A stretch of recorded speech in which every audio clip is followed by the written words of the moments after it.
I'm Pamela Portnoy, and no one's okay.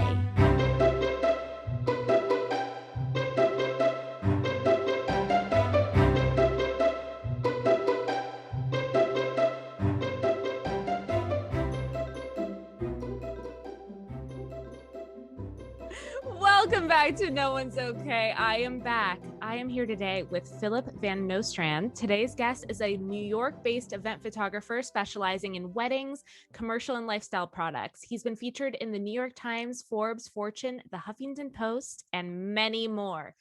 Welcome, Yay. Phil. Hi Hopefully again. second time's the charm. I had some connection issues, but I'm back. This should be good. You sound way How- better now. Oh, this is yeah, amazing. So it's the microphone. oh, heck yes. I love the mic setup that you've got going on. Tell our listeners a little bit about your journey. Feel free to share as much or as little as you like. Sure. Well, I'm a photographer now. I wasn't always a photographer before. I used to be a middle school math teacher. And I also was like a youth pastor, a tutor, camp counselor, all kinds of things related to youth. And when I studied abroad in Spain in college is when I first picked up my camera and got into kind of capturing the magic of travel. And then it became a hardcore hobby for about 6 years until someone took a chance on me and asked me to shoot their friend's wedding. And that's when I got hooked, and I got paid $500 for my very first wedding, but it was more money than I'd ever made in a single day in my life. And it felt like magical, and the clients loved me, and that's when I started pursuing it intentionally. And now we're 14 years later. What was the learning curve in kind of learning about photography as you went? Yeah, it was interesting because I didn't go to school for photography. So I learned through, I had a lot of friends in Santa Barbara where I'm from, who were photographers. And so I would like hang out with them.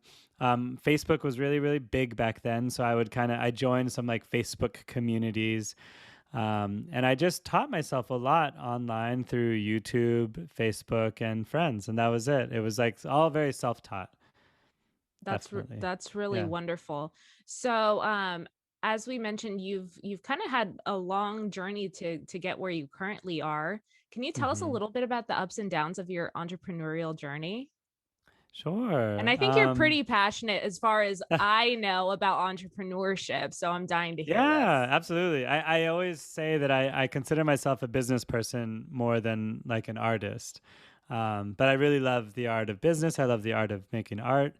And the ups and downs are interesting. I think for me, it took me like a really long time to value myself and charge what I think I'm actually worth. And for the longest time, I was just sort of playing very small.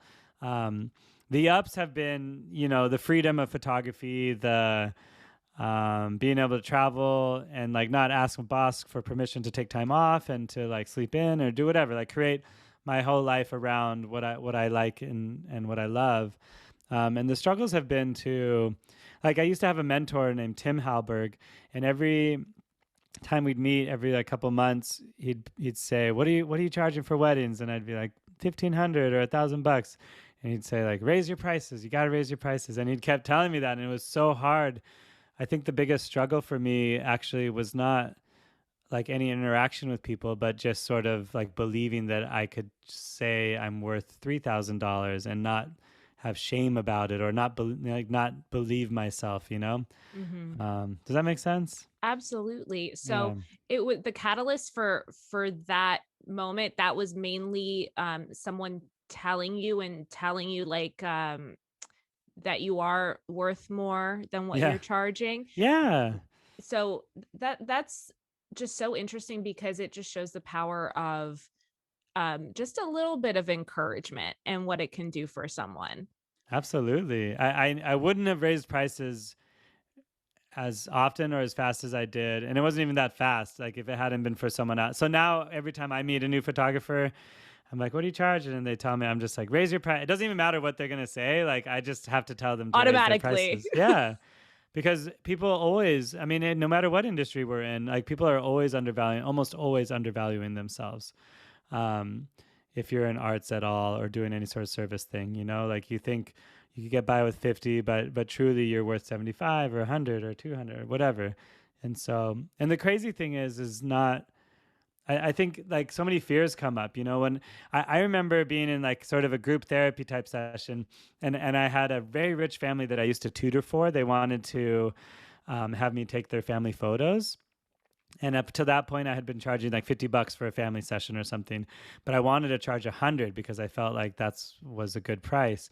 But I had to practice this in my group therapy group. Like, I want to charge 100. I don't know how to say it, or like how to like say it confidently or show them that I'm worth it or whatever. And that was already a mistake to like say that, show that I'm worth it. But I had one of the guys like pretend to be the mother, and he was like, "So we want to hire you." And I was like, "Okay, yeah, I'm $100 and I can blah blah blah." And he's like, "Why are you worth $100? Like that seems like too much." Like he totally like pushed me and tried to make me like practice the thing, and then I had to do it in real life, and she still questioned the $100, which is so crazy, because Interesting. now I will charge $1,200 for a family session and not blink an eye. And I know that the confidence that I bring to that conversation, it makes people feel that it's worth it. It's very weird. There's a lot of psychology in business and stuff like this. That's so interesting because I feel like there are so many cases where people that don't have the confidence to do that, at Hmm. least at first, usually it's the people that really should be doing that even more. Yeah. What is it about, Hmm. being more knowledgeable in a field or more or caring about it more that makes us want to undervalue what we bring to the table? Because I feel like Yeah. really confident people sometimes are like overestimating, Yeah. you know what Yeah. I mean? There's like a famous phrase that I'm trying to I think know it of. says, God, give me, it's a joke on a serenity prayer. Like, God, give me the confidence of a mediocre white man. Have you ever heard that? I have heard that. That's what I think of when I think of that. Like, God, give me the confidence of a mediocre white man to like walk into any setting and like imagine that you belong there and that you like are worth a lot more than you are, whatever. That's Like the the one that I fact think of. that we're already Yeah. being introspective about this should show Mhm. that like we're probably more qualified than we're leading ourselves Maybe. to Yeah. be. I think the true fact about most people in general is that they their fears are overblown, and their greatest fears will never come true. But it's like, oh, if I say I'm 100, she's gonna laugh at me and then tell everybody to never work with me, and like tell me I'm a joke, or she'll know that I'm like not worth it. I haven't done enough time, blah blah blah. All these different things that are not really what makes a person valuable. Um, so yeah, I don't know. It's interesting. That is I feel interesting. like raising prices and just talking about money has been like therapy for me, basically, in my That's career. wonderful that Yeah. you've like gotten past that though. Do you still struggle with that where you are now?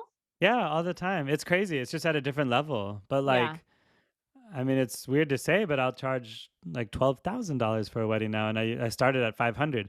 But even at the $12,000 mark, I have friends. I know people for a fact that are charging 25,000, Oh wow. 68,000, $70,000 to shoot a wedding. They're like up the top level in Mhm. America. But I know these people, and it almost makes me angry when I hear it, because I'm like, why am I struggling so hard just to like pass that $15,000 barrier or the $20,000 mark? Which sounds ludicrous to say out loud, when other people are just like throwing around 40,000 like it's nothing. Like, I feel like even now I'm missing something. Like, I still have a block and I'm not sure what it is, but like I'm too afraid to talk to those. And I'm not, I am and I'm not. I'm like a little bit afraid to ask those like big planners to try me out. For Um, sure. So, do you feel like you would classify that as like, which is something that a lot of people struggle with, myself included, hmm. like imposter syndrome? Like, how do you Yeah, deal with that totally. Yeah, feeling? it is 100%. I mean, I think one of the main imposter syndrome is like rooted in fear a lot. And so, if you've done any sort of therapy, I feel like one of the greatest paths to conquer fear is to go through it, right? You have to just expose yourself to it. We call it exposure therapy. So the more I like put myself in uncomfortable positions, whether it's like saying a price that feels a little bit scary to me, or talking to the planner that I feel like might reject me or something, like the sooner I get over it, and it becomes easier the next time, you know? And so I don't know. I think we conquer. I'll say this: like one of the ways that I got into the luxury events market was by going to like a really fancy conference called Engage Summits, and there's like it's where the top 10% of wedding professionals show up, and so. But when I went there, I wasn't a top 10%. I was like in the middle of 50% or whatever. And so I felt 100% like I didn't belong there. And in fact, I went 3 times before I felt like I actually belonged in the room. And belonging in the room is a very is a thing I think about all the time. And it took me 3 times at like $5,000 a pop to go. Like I invested $15,000 before I ever felt like I actually belonged there, in my thrift store suits, not knowing anybody, not having photographed the kinds of things that these guys were doing. And it was really like wild to do that enough to the point where, now I have friends. These guys accept me for who I am. I'm actually shooting at this level. I'm just not charging what it was like such a crazy game to play with myself. And I'm really glad I did it. But I think you're so right. No, that's beautiful. And I think you're so right about it being almost like exposure therapy, because if you're in the room, you belong in the room. Yes. It's like when people ask me, you know, am I pulling this dress off? Am I pulling off this outfit? I'm like, you're wearing it. It's done. You're pulling it off. Yeah. It's happening. It's interesting that it takes our whole body to like a while to catch up to that thought. And the confidence, right? To really, own it. Yes. I think, and that's the hard part. And I do own it for the most part, but I'm still, there's always room for growth, you know? So like, while I feel like I can own it within my particular sphere of contacts and what I do, you know, I'm still not shooting in the White House or shooting for like celebrities or and so yes. So there's always like an extra push for me. That's amazing. And I want to be pushing myself out of my comfort zone always. That's wonderful. Would you say that is a main motivating factor for you? What keeps your motivation up? Yeah. I think maybe inherently I am always interested in becoming a little bit better. I know you through my business book club, so I love like reading and like reading new ideas and like thinking about how to be better in my business or my life. One of the things that I love having goals, and so even when I make my goals, I'm not done. I make a new goal that's a little bit further.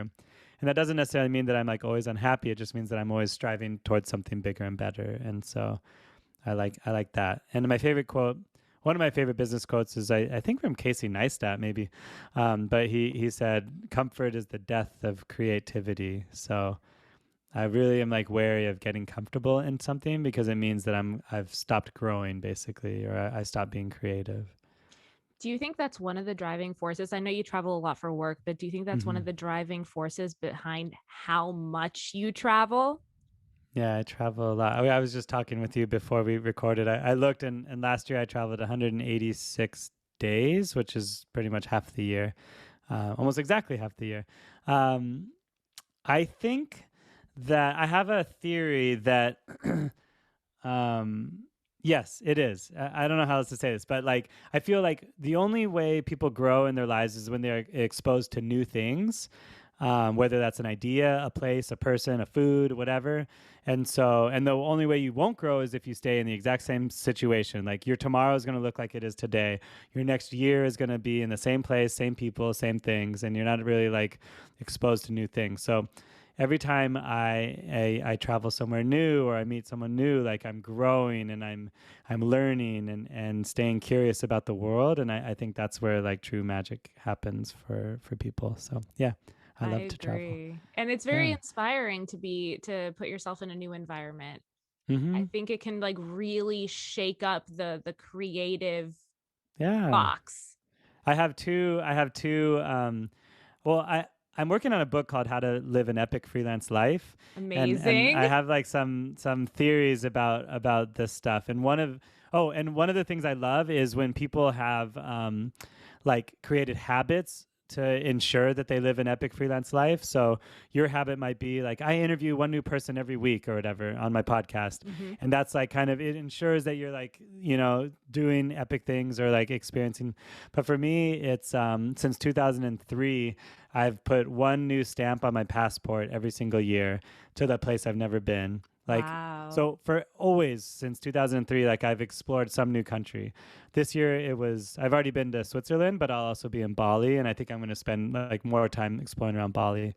That's Um, amazing. but also on my birthday, I started a new habit, which is I try to go somewhere new. It could be in America, not just like a passport stamp, but somewhere that I've never been before on my birthday. And I've been doing that since 2016. So the last 6 years on my birthday or around my birthday, I'll be like last year I was in Morocco for my birthday, Wow. or right after my birthday. The year before that, it was like, it was just Newport, Rhode Island, or I went to Nashville one year. I went to Mongolia another year.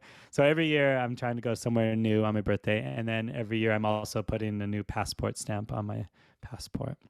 I love that idea. I do Yeah. something not quite as epic, but every year I try to like go by myself away somewhere for a long weekend to kind of clear Yeah. my mind.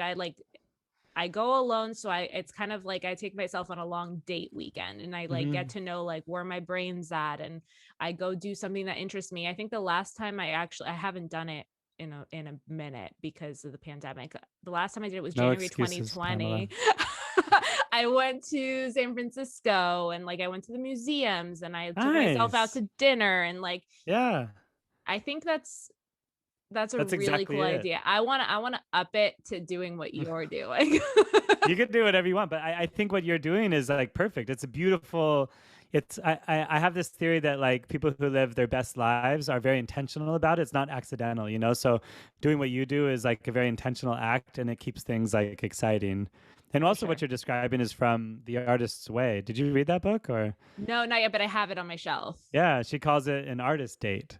And she like a big part of the book is encouraging people to do exactly what you're describing, like go somewhere by yourself and not try to interact with people, but just like expose yourself to art or like life and appreciation. That's cool. Absolutely. Thank you. I like what you do more. I should travel. I'm a little bit trepidatious about going to a different country on my own, but I think I might be doing that for the first time this coming year. There are thousands of women who do it every year, I even more know. probably. Yeah, and there's good communities that can help with that as well. It's So, amazing. yeah, So cool. you're very busy. Um, how do you take care of your mental health? Oh, good question. Literally 10 minutes before I got on this call with you, I was ending up my therapy session, which was great. I've been seeing, I wish I had started therapy earlier actually, but this is about 1 year in now, with my therapist, Julie Shuck. She's amazing. And also tonight I am going to join my men's group, which I've been a part of for about 14 years now. Oh, wow. And every single week, if I'm available, I am meeting with these men and sitting in a circle and talking about our feelings and sharing things that are hard and then supporting one another and kind of like doing work, like psychotherapy type work, or psychodrama type work, like having somebody be your father and having this conversation that you never got to have or that kind of stuff. So I'm doing that tonight for a couple hours. And then besides that, I mean, those are really big, actually. Those are the things Yeah, that's definitely where those. like I'm pushing myself. But I'm also, I think for mental health stuff, like I really am I truly surround myself with beautiful, lovely humans. And I had a great call with one of my good friends, Callie, out in Savannah, earlier today. And we just chatted about life. But I think that's like it feels like I'm loved and I am loving others and trying to surround myself with more people like that in the world. That's so lovely. Do you tend to get your energy from being around other people, or do you Yeah, get, I'm yeah, 100% extroverted. yeah. Hmm. I'm the other way around. I have to Oh, like really? I feel so weird about it sometimes because I'll literally have to go put myself in my room for like an hour. If I have someone Hmm. staying with me, or if I am at a party, I'll have to like go by myself and recharge for like even a Yeah, second. Um, so I'm kind of jealous, but that's amazing. You have to do it's what okay. your body, what your mind, what your spirit wants you to Yeah, do. I would never tell an introvert to live their life the way that I do. It would kill them. But I like that. As long as then you're fine. Um, Absolutely. yeah, that's good. How do Be you in your room for an hour. Oh yeah, 100%. How do you separate your home life from your work life, which I know is can Mm. be very challenging for a lot of entrepreneurs, because and a lot of people in general. I think now that we're working from home, most Hmm. people, like, where do you draw the line, or does everything kind of blend together? Yeah, I think this is also going to be in my book for sure. Like I truly actually don't believe that there needs to be a separation of work and home. And people who are living their best epic freelance lives are both. Like, if you ask me right now, what is this conversation, like work or pleasure? I would say both. And if you ask me what my job in Cabo was last month, was it for, like, when people say, "Oh, you going to Cabo?" Or is it for work or for pleasure? I'm like, both. I don't know. I'm gonna make almost $10,000 like shooting this conference, but I'm with friends who hired me, and I got my best friend on video who's like sharing the room with me, and I'm staying extra. And so, is it work or pleasure? It's truly both. Like, and I think that the people who really, really, really have life figured out don't separate those things very much at all. That's so interesting, And because it's very possible to always be working with people you love and doing. You know what I mean? I don't know. absolutely. No, I think Yeah. that's it does say a lot about how much you love what you're doing, Yes. because a lot of people are like, well, you can't be in your work head all day and then just Mm. go home and still be in it. No, but But that's you're probably because you're not yeah. so much enjoying what you're doing.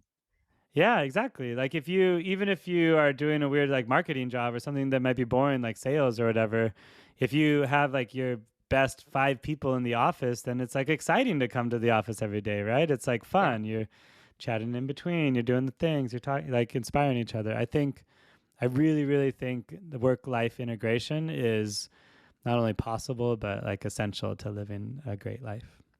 Yeah. I do find that with my I find it more motivating when you work around people that you enjoy spending time with. Like, Mm-hmm.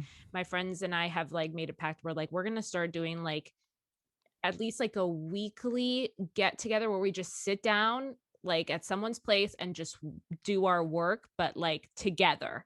Yeah. And that That's like way, my dream we could have scenario. fun while Yeah. doing it, And they're like, "Where's Pamela? She's in the bathroom for an hour alone." she's breathing by herself in the closet. It's fine. That's funny. No, but you just described my dream scenario where like work and life is totally integrated. It's beautiful. I think that's totally possible and should be normal. Yeah. Yeah, Yeah. that's I like really that. that's lovely. I love that you love what you do so much that that's how you feel about Of it. course. That's so gorgeous. In fact, even when it almost happened today, but I missed it. Like, I have a friend in the neighborhood who's like a stationer, like a wedding stationary person, and I was like, "Hey, you want to do a work day today?" And she's like, "Oh, I have like 3 in-person appointments. Like, I wish, but maybe tomorrow." And so I think tomorrow afternoon we'll just like connect, and I'll email, and we can chat, and blah blah blah. It just makes life so much more enjoyable. Yeah. Definitely. Um, so what's next for you? You're going to Cabo to shoot this conference. No, that actually happened last month, Oh, okay. but this is very random. But I remember work and pleasure together. So I downloaded Tinder while I was out there, and I had like extra days there, and so I ended up just going on some dates, and I met like a really lovely lady. So now I'm going back there for my birthday week just to like see her and also visit a new place, which is Todos Santos, like an hour and a half north of Cabo, with this lady. So it's kind of like a date, That's I guess. amazing. Yeah. That's exciting. Congratulations. When's your Thank birthday, by you. the way, Phil? June 3rd. Okay, Yeah. happy early birthday. Yeah. Yeah. Thank That's you so much. So, yeah. that's So I'll wake awesome. up in a new place that I've never been to on my birthday. That'll And then be I got to fly back beautiful. to New York that same day because I have a job the next day. But Busy. Yeah, but it'll be good. I mean, that's exactly why this is why I do what I do, because I want to be able to just travel somewhere wherever I want and not worry about it. And I don't know. Normally I Airbnb my apartment when I travel, so I actually like make my money back. I could have like literally the entire trip paid for, except that my best friend's going to be using my place, so I can't rent it. But in a normal world, I'd like Airbnb my apartment. I'd make $1,000. I'd spend $1,000, and it's like neutralized, and I just had like a free trip basically. That's That's that's amazing. usually what I'm doing throughout the year. Yeah. Have you ever had a negative experience with Airbnb being your place? Yeah, like a couple in the last 14 years, but I Oh, would wow. say, That's pretty good. yeah, it's not nothing crazy. Like nothing that like broke me or like lost. It was just like I, I, yeah. You should never rent Airbnb to people under the age of 26. That's basically the rule. All Uh, right. I think that's pretty yeah. solid. And like even if their grammar is impeccable and they're like, I'll leave the place better. Like the one girl, she like burned a candle like down to the wax in my into a towel, lost my key when I came home. Like the other key was just in my door, which was insane. Like she was like so dirty. There was like wet towels on the floor. It was just a mess. But it wasn't. I don't know. I still made like $700 or whatever, and it was fine. I cleaned up the place and it was fine, but it was just annoying. And I was like, I need to not. I can never break my rule. It's there for a reason. Good. But Wow. That's that's like one in like 200 really great experiences. So for the most part, it's just like couples who want to visit New York and drink wine and go to Broadway. that's They're fine. lovely. Yeah. That's lovely. Next time I come to New York, I'm going to check out your Airbnb. Okay. You should. I have a spare couch, so I actually have a spare room. You can literally stay for free, and I have a backyard, and it's awesome. You're awesome. Yeah. So, as you mentioned earlier, we are in this business book club of yours. Hmm. How did you get it started? I never asked you. Yeah, I didn't start it, but I continued it. So April 2020, a bunch of my friends were doing stuff online during the pandemic, like early pandemic, and one of them had like started a book club, and I was like, I could do this, could be kind of fun, and I joined it. We read Atomic Habits. That was our very first book. So Um, good. I loved it, I and really and the liked it. the format was like, oh, it was like decent, but the founder, we did one more book, and I was like talking to her on the side. I was like, this is so fun. I really like the club.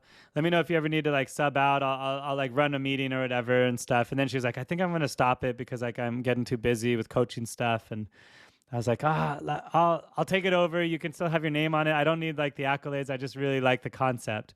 And so then I like took it over and have been tweaking it ever since and like making it what it is now. So it's much more structured. In the past, it was like, so what do you guys think? Like, what'd you underline? It was just sort of like an open conversation. But now I'm like doing polls and I have little breakout rooms and I like ask leading questions and we type and I'm trying to make it interactive and sort of interesting. I love how you make it interactive like that because Yeah. sometimes it encourages people to open up more because when it's like more general, um, people are kind of nervous about like starting that conversation, Yeah. but once there Yeah. you have something to lead you into it, then it's a go. Then they go. Yeah, exactly. Yeah. It's a good group. And I like it because it's not all like just industry professionals. There's like a Reiki healer in there. I have friends from Canada who like own a yoga studio. There's artists, there's like photographers, wedding officiants. There's a really random group of people, but it's cool. And it's Um, people that really want to help each other succeed too. yeah, I totally. knew the group through our friend Katie, Hmm. and just immediately people were willing to like exchange numbers and check in on each other to Mm, see how they were doing with their habits and how yeah. like what changes they were implementing. And I think it's such a supportive and wonderful group environment to be a part of every week. And I was Yeah. so bummed I had to miss this last book, but I'm hoping to hop back in because You better. things get Well, crazy. the last book was like not as popular, so you didn't miss much. Okay. But the next book is going to be so good. We're like just starting 4 Hour Work Week, which is kind of old now. It's crazy to say because that book like truly changed my life. But I think there's people who just don't even know what it is or who Tim Ferriss is. He's like the godfather of like that whole movement of kind of lifestyle design. Everything I'm describing to you, like going to Cabo, going on a date, like Airbnb my place, like came out of reading that book, basically. Really? Truly. and he's a funny writer and he's good. So there's still, I don't know when this interview is going to come out, but like we're just going through the intro on Wednesday, and by like the following week we'll be kind of into section 1. But there's still time for you, Pamela, to catch up, and Excellent. maybe other people as well. But yeah, book club's free. It's fun. I'm so excited. Yeah, Thank you so much for joining me today. absolutely. I Any more loved questions? chatting with you a little bit, and this was so nice. I have a section called Silly Questions to Take Super Seriously, and it's Okay. really, they never end up being that silly. It's just kind of a more lighthearted section. What has been your favorite travel destination so far? And I'll let you rack your brain for a minute, unless you No, I have it already right at know. the tip of your tongue. Yeah. My first big travel was to Nepal in India, and so Nepal forever will be unbeaten because it was my first. Like I compare everything to it. It was so beautiful. I was there in 2004 and I loved it so much. So Nepal is easily like one of the top places in the world. I think it's different now than it was when I visited back then, but and the place that I've returned to the most has been Cartagena, Colombia, Oh, because wow. I found that city to just be like magically beautiful in architecture, food, people, everything. It's so cool. I Yeah. think I was following someone on Instagram that got married there, and it seemed Yeah, like it's a really good wedding destination. the like homes, the architecture and like the cobbled It's like streets, it's like it old looks Spanish so romantic. colonial. Yeah, there's like horses trotting through the streets, and like all these like old villas where you open them up and they have a courtyard inside with like a water fountain and stuff. It's like beautiful. Yeah, That's I so really love it. gorgeous. Cartagena. I can imagine that you had like some really beautiful like shared work days on those Yeah. patios. Oh yeah, totally. Maybe I love it. sipping like a cocktail and just enjoying the outdoors. That sounds delightful. Yeah, it's such a beautiful place to be, and easy, and cheap. Like $3 taxi will get you anywhere in the city. That's I so love it. cool. So before I get to the last question, the Okay. penalty, the question, where can our listeners follow you? You can just find me everywhere, basically at Phillip VN, Phillip, V as in Victor, N as in Nancy. That'd be like my main Instagram page, and from there it kind of links to everything else. So Phillip VN, and that's also Wonderful. like, I don't know, my TikTok or whatever. Follow him, everyone. Follow him. Phil is wonderful. Here's the last question. Okay. And I want you to think about it very carefully. Are you okay? Oh my gosh. No, I'm not okay, but I'm really working on it. Heck yes. I love that answer. That is the perfect answer. I feel like you, from everything that we've talked about, really embody like the growth mindset, and we're constantly changing and constantly working on our shit, and it's amazing. That's a great question. Yay! Thank you. Thank you so much for joining me today. Yeah, my pleasure. All right, we will see you guys next time.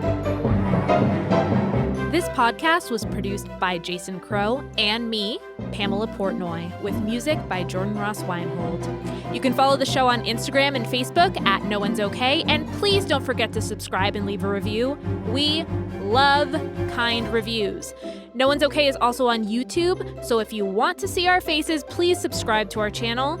An extra special thank you goes out to Sean Moore, Claire Palmer, Jackson Palmer, Tiffany Haymoff, and Alexa Marie Anderson. This podcast was recorded at Soundworks Studios. Thank you so much for listening. See you next time.